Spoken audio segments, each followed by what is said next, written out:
una forma poética. Y eso lo vimos y lo planteamos como reto, a ver si ahora lo retomamos, en relación con esta circunstancia del presidente Sagasti, que en su discurso, brevemente al final, menciona también unos versos de Vallejo, ¿no? Unos versos, esos versos que dice, considerando en frío imparcialmente. Bien, el poema es redondo, el poema es extraordinario, de principio a fin, pero lo que yo le planteaba a sus compañeros en la clase anterior, y estuvimos dándole vueltas a ese concepto, es, en este caso, ya que en el trabajo estoy hablando de arte poética, si estoy hablando de formas, frente a las formas, el poeta, ¿qué puede hacer? Tiene varias posibilidades. Una, por ejemplo, tomar una forma ya canonizada, como puede ser el soneto. Es decir, bueno, voy a hacer un soneto, ¿no? O voy a hacer una décima, o voy a hacer una elegía, ¿correcto? Bien, esa es una posibilidad. La otra es, bueno, cualquiera, ahí ya tiene un amplio campo de opciones para elegir alguna forma, ¿no? O en un libro trabaja con varias formas, no toda una misma forma. Otra opción es cuando el poeta dice, a ver, voy a crear una forma, nadie la ha hecho, yo la voy a hacer. Es otra posibilidad. Claro, no será un invento al 100%, porque de todas maneras algo habrá de la tradición, del canon, y que sin embargo él modifica, ¿no? Es otra posibilidad, crear una forma. Ahora, lo importante siempre, en definitiva, es que en esa forma haya poesía. Y otra opción, que es, me parece, lo que hace Vallejo en ese poema, considerando en frío imparcialmente, lo que hace él es tomar una forma de otro lado, pero transformarla en una forma poética. Esa es otra opción. Por eso yo les preguntaba, ¿de dónde tomó Vallejo esta forma? Porque además en una clase anterior habíamos visto que Vallejo se caracteriza no tanto en Trilce, no tanto en Los Heraldos Negros, ni en Trilce, pero sí en Poemas Humanos, se caracteriza por inventar formas, ¿no? Ahí es más inventivo, porque en Los Heraldos Negros toma el soneto, toma formas poéticas tradicionales. En Trilce menos, en Trilce es más audaz, más innovador, en las formas, al margen de los contenidos, ¿no? Puede ser el tema de la muerte, pero lo trata, por ejemplo, en su soneto Piedra Negra sobre una piedra blanca, pero también lo trata en masa, pero en formas diferentes. Entonces, lo que yo decía en esa clase, ¿en qué forma? ¿Cuál es la forma? Vamos a descubrirlo. ¿Cuál es la forma que Vallejo tomó en ese poema, considerando en frío imparcialmente? Y voy a traer el texto para que lo tengamos a la mano, ¿ya? Perdón.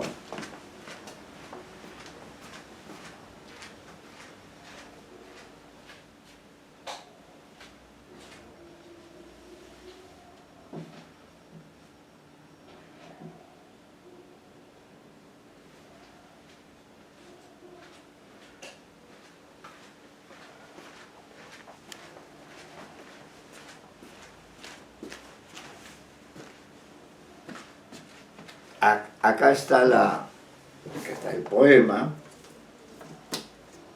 Vamos a ver si acá creo que está. Este ya lo habíamos tomado. El momento más grave ya lo habíamos visto, que también es una forma inédita, si se quiere, ¿no? Inédita. Bueno, piedra blanca y piedra negra también. A ver, espérense un minuto para ubicar acá el considerando que estuvimos viéndolo en la clase anterior. Acá está.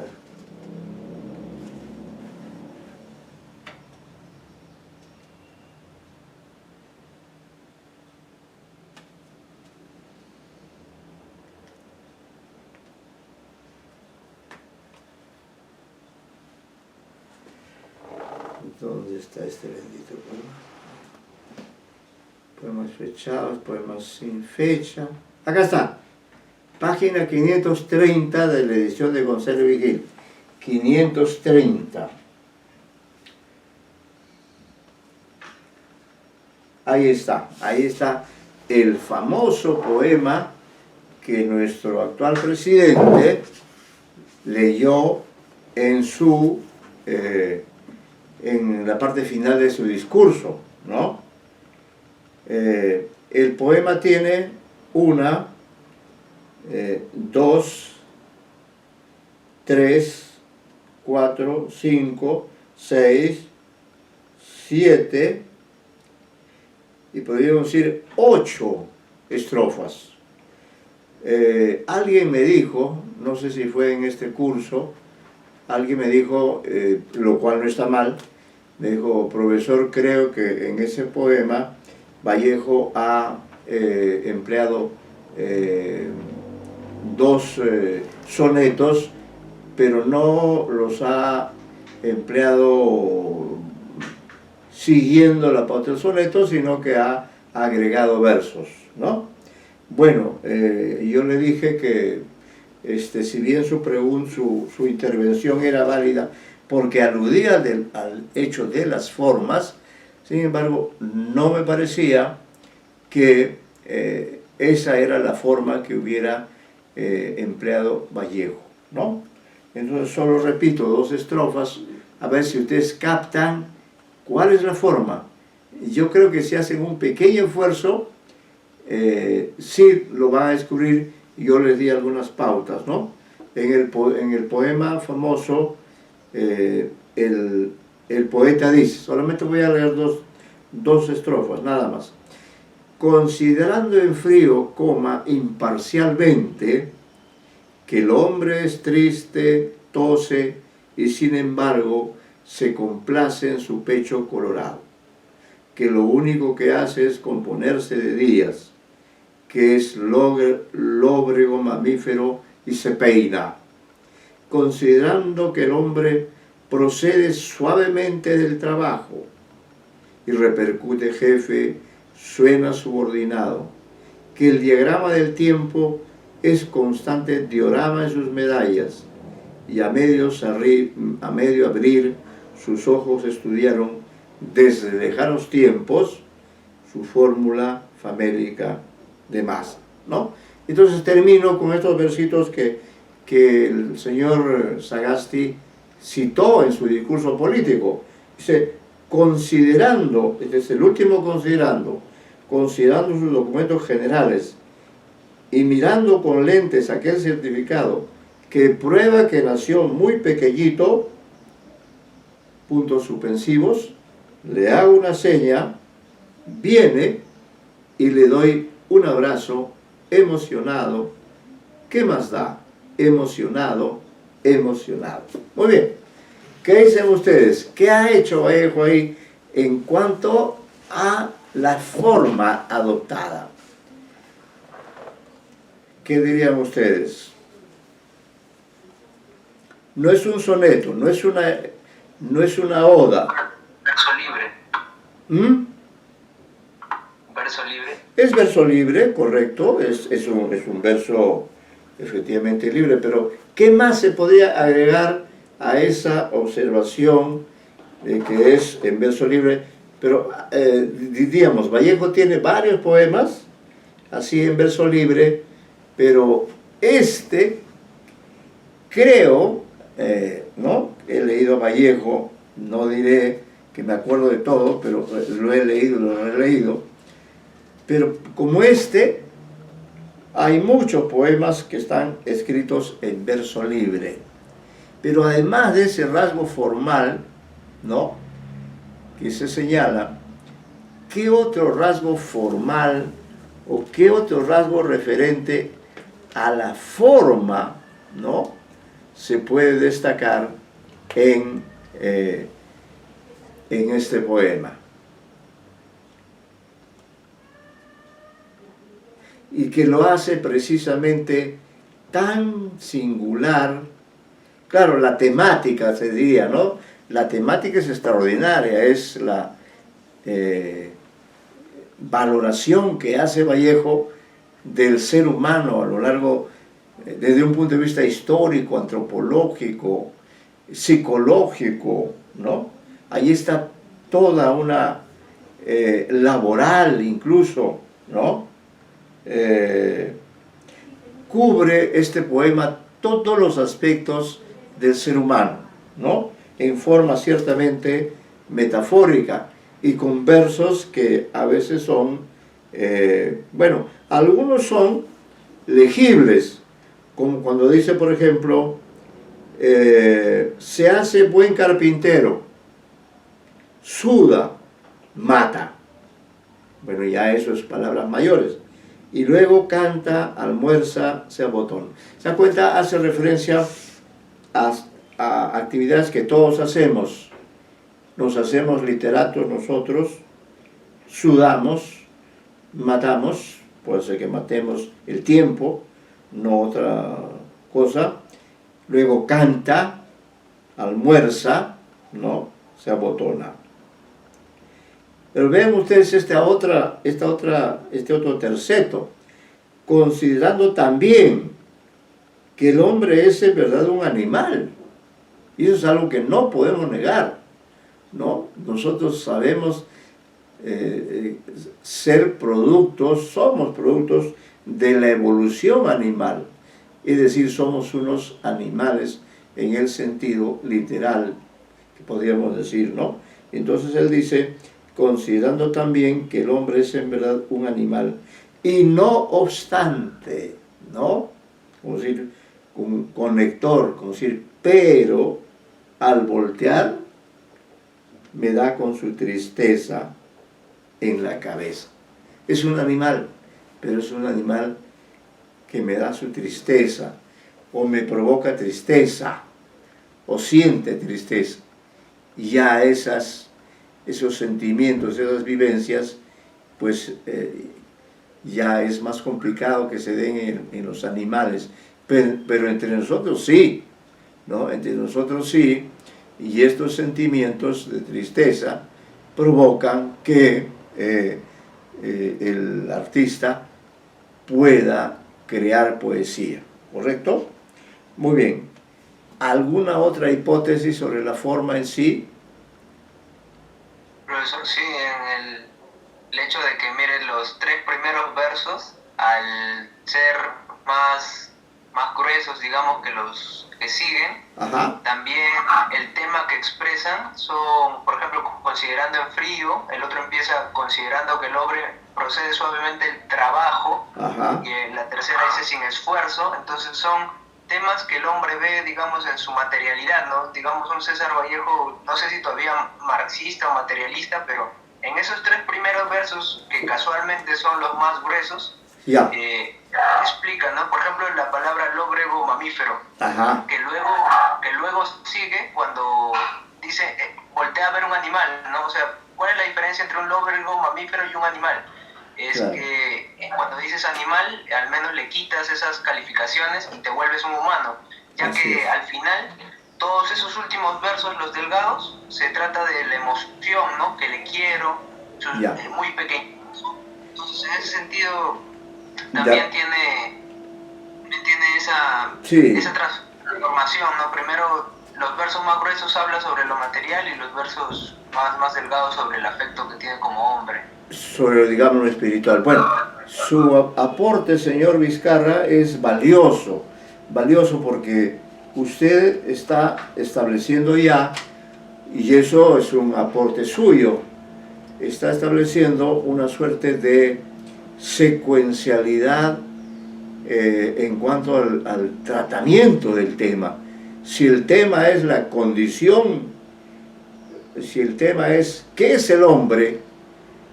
Si el poema es una respuesta a qué es el hombre en todos los planos, como usted bien ha dicho, en esas 3 primeras estrofas, Vallejo define al hombre en su dimensión material, en su dimensión del hacer, ¿no? No por gusto allí, en alguno de esos poemas dice, procede suavemente del trabajo, ¿no?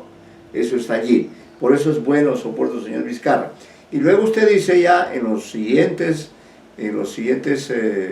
versos o en las siguientes estrofas, Vallejo habla ya más bien de las dimensiones espirituales, de las dimensiones emotivas. Yo creo que sí, que en eso usted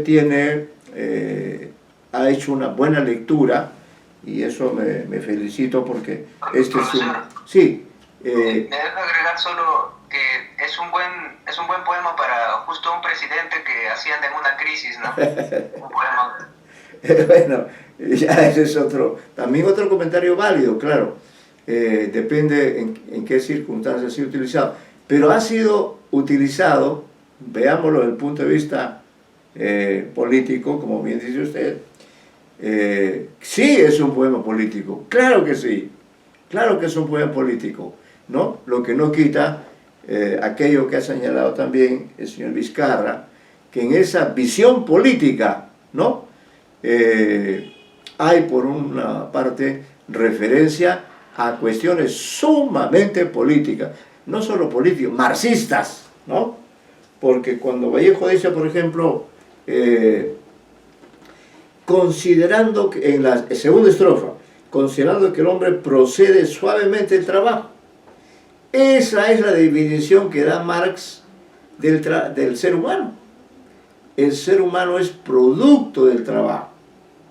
Eso no lo podemos negar, que somos lo que somos. Ustedes tienen la inteligencia que tienen la preparación que tienen, porque ello es producto del trabajo intelectual mediante el lenguaje, ¿no? Mediante la preparación, la adquisición de la competencia, ¿no? Ahora miren, acá también hay algo que es muy laboral, que tiene que ver con el marxismo, cuando dice, y repercute jefe, suena subordinado. Ahí puede estar haciendo referencia a las clases sociales, porque hay alguno que es jefe, que es el burgués, y otro que es un subordinado, que es el proletario, ¿no? Entonces, desde ese punto de vista, ahora miren, en la siguiente estrofa, yo les pregunto, yo tengo mi interpretación y ustedes tienen la suya. En la tercera estrofa, que sería parte de aquella en que, como dice el señor Vizcarra, están los temas mayores, ¿no? Los que tienen que ver con el aspecto material, laboral, el hacer del hombre, dice, ¿no? Comprendiendo sin esfuerzo que el hombre se queda a veces pensando, como queriendo llorar, es decir, incluye también dentro de esa dimensión el pensamiento, el llanto, y sujeto a tenderse como objeto, se hace buen carpintero, suda, mata, y luego canta, almuerza, se abotona. ¿Cómo entender aquello? ¿Cómo entenderían ustedes cuando él dice pensando como queriendo llorar y sujeto a tenderse como objeto? ¿Cómo entender en relación? Yo creo que es válido eso que dice, bueno, y se da, pero ¿cómo lo interpretamos? Sujeto a tenderse como objeto.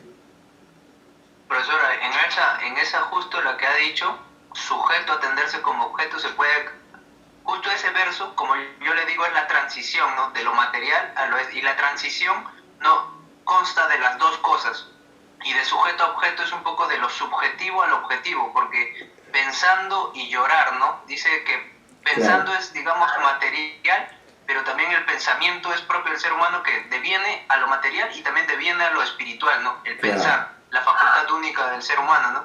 Así Entonces, es el verso de transición, digamos, ¿no? Justo ese verso, ahí empieza a romper, porque dice, trabaja pero quiere llorar, ¿no? El hombre todas las noches puede ahorita mostrarse bien, ganar su sueldo, pero en su cama, en las noches, llora, ¿no? Ese aspecto de su realidad no lo puede negar, ¿no? Sí. Justo un presidente que también sube una crisis y dice, pero no es mi culpa, ¿no? Yo también en mis noches es un trabajo nada más, en mis noches no saben si yo lloro, tal vez, ¿no?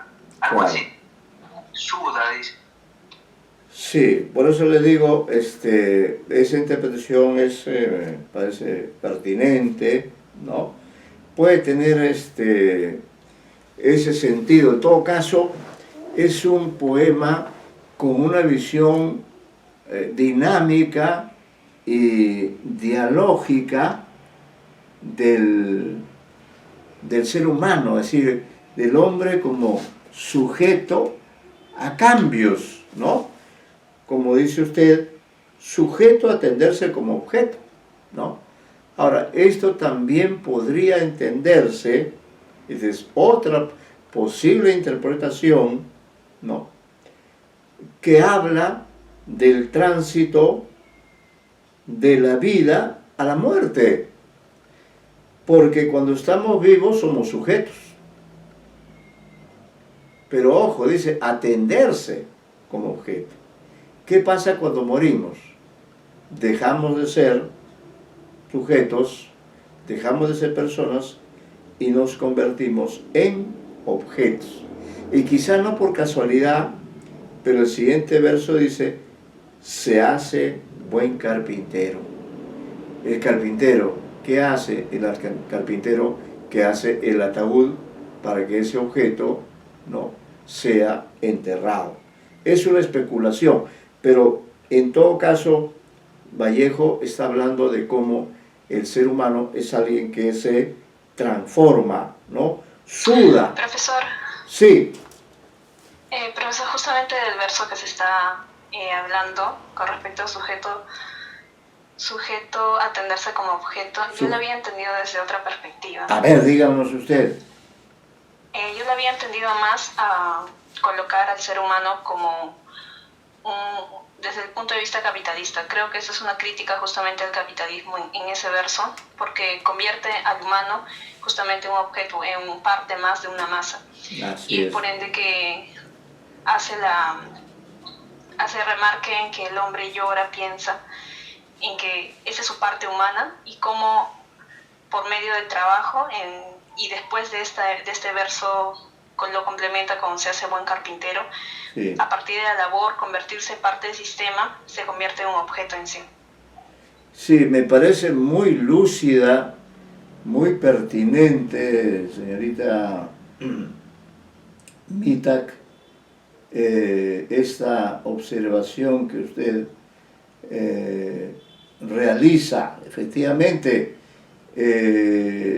Y yo diría, señorita Mitak, asumo lo que usted dice, pero yo no lo atribuiría solo al capitalismo, ¿no? Esto viene desde antes. Por ejemplo, viene desde la época, vamos a decir, desde la época de la esclavitud. ¿Qué hacían los esclavistas? A estos sujetos los transformaban en objetos de venta. Los vendían literalmente como si fueran cosas, lo cosificaban. Entonces, en general podemos decir que los sistemas dominantes, se trate del feudalismo o del capitalismo, incluso, yo diría, incluso aún los llamados sistemas socialistas que han existido, ¿no? Esos sistemas también han hecho del hombre eso, una cosa, ¿no? Lo han alienado, le han quitado su dignidad, y no por gusto. Por ello, en muchas de esas revoluciones ha habido gente disidente, es decir, que el sistema socialista supuestamente iba a reivindicar al hombre, no lo ha hecho.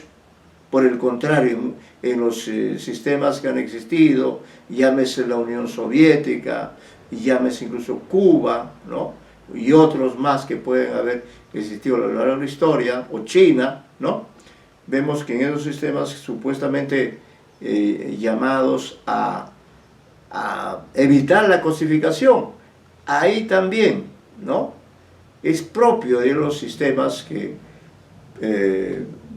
realizan esta transformación, esta cosificación, como usted ha dicho, esta alienación. El sistema nos lleva a eso, nosotros por ejemplo ahora nos convierte en cosas, ahora en esta situación de pandemia por ejemplo, nos ha transformado brutalmente, ha hecho que no podamos vernos los seres humanos unos a otros, sino que simple y llanamente nos hemos convertido en imágenes, ¿no? En imágenes. A lo sumo escuchamos la voz, a lo sumo leemos lo que ustedes me escriben a mí o lo que yo les escribo a ustedes, pero ya la relación humana se ha perdido, ¿no? En todo caso se ha transformado de una manera significativa, y ello además ha significado que el sistema, ¿no? O en todo caso algunas instituciones, ¿no? Se han valido de esta situación histórica para empobrecer al ser humano, o dejarlo fuera, porque ¿qué hace si una persona no tiene internet en casa, no tiene un aparato receptor? Se queda al aire, ¿no? Entonces el sistema siempre va a ser discriminador, siempre va a ser abusivo, ¿no?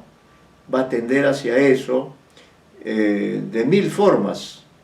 Por eso me parece a mí bien ese concepto que usted ha planteado. Me parece que es estupendo. Vallejo está denunciando. Sí, escuchamos. Sí, profesor, también para aunar a lo que ustedes, como los dos han dicho, es que yo estoy en desacuerdo un poco con su concepto de sistema, ya que en el verso del poema dice el sujeto tiende, ¿no? Y ese verso tender objeto nos quitaría el sistema de la esclavitud, porque ahí el sujeto no se tendió a objeto, ¿no? Sino ahí el sujeto desde el sistema, digamos, industrial buscó una mejora de su vida, entonces tiende al trabajo, ¿no? Tiende a cosificarse por un rato para conseguir mejores bienes. Eso es propio de una relación humana, ¿no? Entonces que el sujeto tienda a objeto ya hace pensar todo lo que luego usted pensó, ¿no? De que esa discriminación, esas condiciones dadas, a veces la aprovecha uno o no la sabe otro, ¿no? Pero el hombre tiende, y ese atender es como un devenir, ¿no? El hombre se hace objeto para sus propios bienes, ¿no? Algo más filosófico que un sistema así social. Claro, que digamos que si bien el sujeto tiende a la cosificación, tiende a transformarse en un objeto, sin embargo no pierde su deseo de libertad, no pierde su deseo de recuperar su condición de sujeto. Si no, no entenderíamos, señor Vizcarra, creo que es el que te he venido, si no entenderíamos, por ejemplo, un proceso como, para ponernos el caso nuestro, el de la independencia americana, con todas sus limitaciones, con todas las limitaciones que usted quiera. Sin embargo, los europeos, los españoles, se apoderaron de nuestras antiguas civilizaciones y llegaron al extremo, como ustedes bien saben, de matar, como dice acá también. Mataron, por ejemplo, a Túpac Amaru II, ¿no? Mataron a Mariano Melgar, un hombre vinculado a la literatura. Simple y llanamente los mataron, ¿no? Los destruyeron. ¿Por qué? Porque les parecía inconcebible que nosotros los seres humanos quisiéramos ser libres. Es decir, ellos sí podían serlo plenamente, Y ahí también la Iglesia jugó un papel, podríamos decir, nada digno, porque hay una célebre polémica que se da en estos tiempos, en los tiempos en que precisamente la monarquía española dominaba el Perú y otros lugares. Se hace polémica entre Bartolomé de las Casas, que defiende a los indios, y este otro, creo que se llama Ginés de Sepúlveda, ¿no? Que es un famoso teólogo. Entonces, hay un diálogo que incluso esto está recreado en forma de diálogo en una obra de Augusto Salazar Bondy. Busquen, por favor, Augusto Salazar Bondy. La obra se llama Bartolomeo de la Dominación. Bartolomeo de la Dominación. Y ahí justamente, entonces, ¿qué plantea? Bueno, de las Casas, que no se cosifique al ser humano, ¿no? Que se le respete, que se cumplan las leyes. En cambio, la posición de Sepúlveda es la contraria. Dice, no, los indios no son seres humanos, no tienen condición humana, no piensan, no sienten, y por tanto son cosas, y como son cosas, se justifica plenamente que los explotemos, que trabajen para nosotros, ¿no? Que renuncien a lo que ellos creen, y esa fue la política durante la colonia. Y solamente las ideas, ¿no? Las ideas que surgieron en el siglo, a partir del siglo XVII, tiene usted el caso de Tupac Amaru y muchos otros antecedentes o pensadores, ¿no? Que no renunciaron a esa libertad a la que estamos llamados, y que justamente la poesía nos hace recordar eso, nos hace pensar en eso, junto con la filosofía y, en fin, otras dimensiones, ¿no? De lo propios del ser humano. Entonces, por eso decía, este poema es de una gran trascendencia, en gran parte, ¿no? Ustedes ya lo han ahora comprendido mejor. Sobre todo han visto usted que el problema de la interpretación ha estado en la forma. ¿Qué forma tiene el poema? Entonces ha habido varias alternativas, ¿no? Todas ellas tendientes a interpretar al poema, a dar cuenta del poema, ¿no? Entonces, finalmente, ¿no? Finalmente